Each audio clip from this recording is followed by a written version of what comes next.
Welcome to Aeterni Patris number 5. My name is Dave Palmer, and just a little bit of review. Aeterni Patris is named after a papal encyclical that was written back in 1879 by Pope Leo XIII.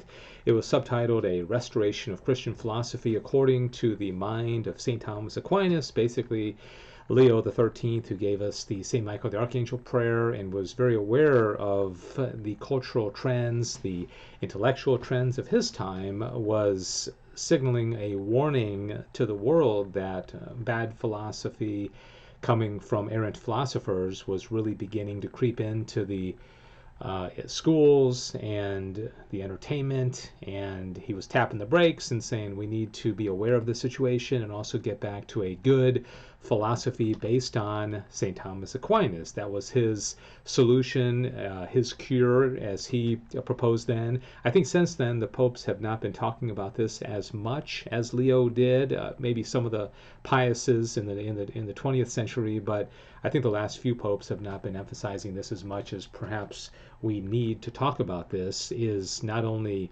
teaching Thomas Aquinas, but also understanding the philosophers and the teachings that came after Aquinas that started chipping away at good Thomistic scholastic philosophy. And so that's what we've been doing. And the first four have been William of Ockham, and we also did John Wycliffe. We talked about Erasmus, and we talked about Machiavelli. Not all the ideas of all these men are bad, and they did have some good things to present, but what we're looking at, how we got to where we are today, where things are kind of going off the rails and the train is running off the track. And this one today is very interesting because he's not really a philosopher, he's a scientist. Nicolaus Copernicus, you probably know the name because of the controversy with Galileo, which we'll certainly get into. And as I mention every time, it's important to look at when these men lived, okay? The last quarter of the 15th century into the first half approximately of the 16th century. Okay, so this means that he was around when the Protestant Reformation came. He would have been a contemporary of Machiavelli and Martin Luther and Erasmus to some degree. Okay, I'd really like to make a chart where we can see how these people overlapped. And like I said, he was not a philosopher, but he was a scientist. And I think there's a lot of lessons to learn from Copernicus's life, and so let's get right into it. And I get almost all the information I get from Wikipedia, and so I make citations when there's direct quotes, and so I just want to say that you know, I don't have time or the ability to get 1,000 different sources, and so I'm just trying to do an overview, and I find that to be a pretty good source. Okay, so Copernicus was a Renaissance time mathematician, astronomer who devised a model of the universe that placed the sun rather than the earth at the center of the universe. Now, of course, this is controversial, but you'll find that it wasn't all that controversial immediately. It took decades later until it really kind of blew up.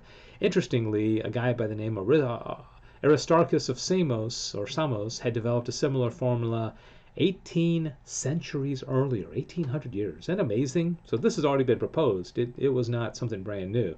The publication of Copernicus' model in his book De Revolutionibus Orbium Coelestium, I'm just going to call it on the revolutions of the celestial spheres, the English language translation, just before his death in 1543, was a major event in the history of science, triggering the Copernican revolution and making a pioneering contribution to the scientific revolution. All right, so you'll see that this did cause a controversy, not right away though. And in 1532, he had basically completed this work and he gave it to his closest friends, but he resisted publishing it as he didn't want to risk the scorn to which he would expose himself on account of the novelty and incomprehensibility of his thesis. So you can already see that he's afraid to publish this. That probably was a problem because maybe back then the church was a little heavy-handed or overbearing, and people didn't feel like they could even propose scientific models that went against the prevailing thought. And also, a literal interpretation of Scripture might have meant that at the time, theologians in the church were saying that the sun revolved around the earth rather than vice versa. Towards the close of 1542, he was seized with apoplexy and paralysis. He died at the age of 70 on May 24th of 1543. They say that he was presented with a copy of his book on the very day that he died, allowing him to take farewell of his lifelong work. So he never saw it really get published. This also says that it was published on the year of his death. He formulated his theory by 1510, a good 3 decades before he died. He wrote out a short overview of his heavenly arrangement in 1510 and sent it off to at least one correspondent. And so he held on to this for a few decades. And again, it was only at his death that he felt safe to publish it for reasons that I already explained. Now this is really interesting. The immediate result of the publication of Copernicus's book was only mildly controversial. At the Council of Trent, which started interestingly 2 years after he died and went for almost 2 decades. Okay, this wasn't like a quick council. They didn't really talk about it, and it was not really discussed. It has been much debated why it was not until 6 decades later, after the publication of the book, the Catholic Church took any official action against it. I could have a theory that maybe the Church was so wound up with the Protestant Reformation and Luther and Calvin and Zwingli and all the stuff that was going on that maybe this just would have been too much at Trent to deal with at the time. They had to deal with theology issues, philosophical issues perhaps, and not scientific. At least that's my guess. It was 73 years later, when it was occasioned by Galileo, that it became an issue. The first notable move against Copernicanism was the Magister of the Holy Palace, Dominican Bartolomeo Spina, who expressed a desire to stamp out the Copernican doctrine, but with Spina's death in 1546, remember this is only 3 years after Copernicus died, his cause fell to a friend who was Dominican Giovanni Maria Tolosani, and he had written a treatise on reforming the calendar in which astronomy would play a large role, and he had attended the Fifth Lateran Council earlier that century. His denunciation of Copernicus was written a year later in 1545. So you can see it was brewing, but it really, I think Trent kind of took away from this because, again, like I said, we're really caught up in the Protestant Reformation, right? On March 1616, this is a good 60 years later, in connection with the Galileo affair, the Roman Catholic Church's Congregation of the Index issued a decree suspending it so that it could be corrected on the grounds of ensuring that Copernicanism, which it described as a false Pythagorean doctrine, altogether contrary to the whole Scripture, would not creep any further to the prejudice of the Catholic truth. Again, the Church is probably very sensitive to what's going on with Trent and the Protestant Reformation. They see this as another attack.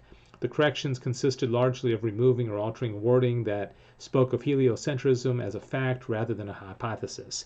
I have heard it said that the Church didn't stamp it out and say you're wrong. They said it can't be taught as truth yet because it's still a theory, and let's look into it some more. So I think we got to give the Church the benefit of the doubt there that this is something new, it's something revolutionary.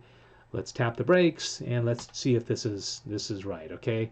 And then on the orders of Pope Paul VI, Cardinal Robert Bellarmine gave Galileo prior notice that the decree was about to be issued and warned him that he could not hold or defend the Copernican doctrine. The corrections to it, which omitted or altered 9 sentences, were issued 4 years later in 1620. All right, this is, again, 70, 80 years later after Copernicus died.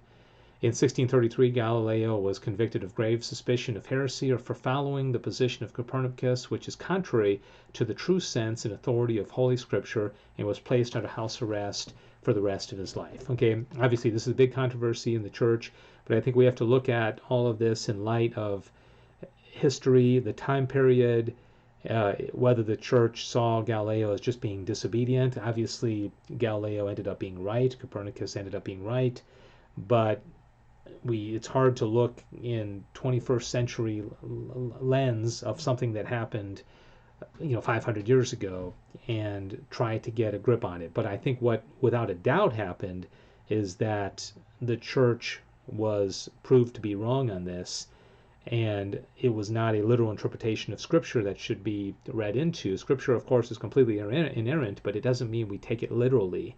And the church, perhaps, maybe there might have been some Protestant Scripture scholars that contributed to this as well, made a mistake. And this is going to lead to further distrust. There's already rebellion going on in the church, and this was a very tumultuous time. So we've got Wycliffe a couple centuries ago already starting to question some of the doctrines. You've got Machiavelli with everything that he's proposing, with the ends justify the means.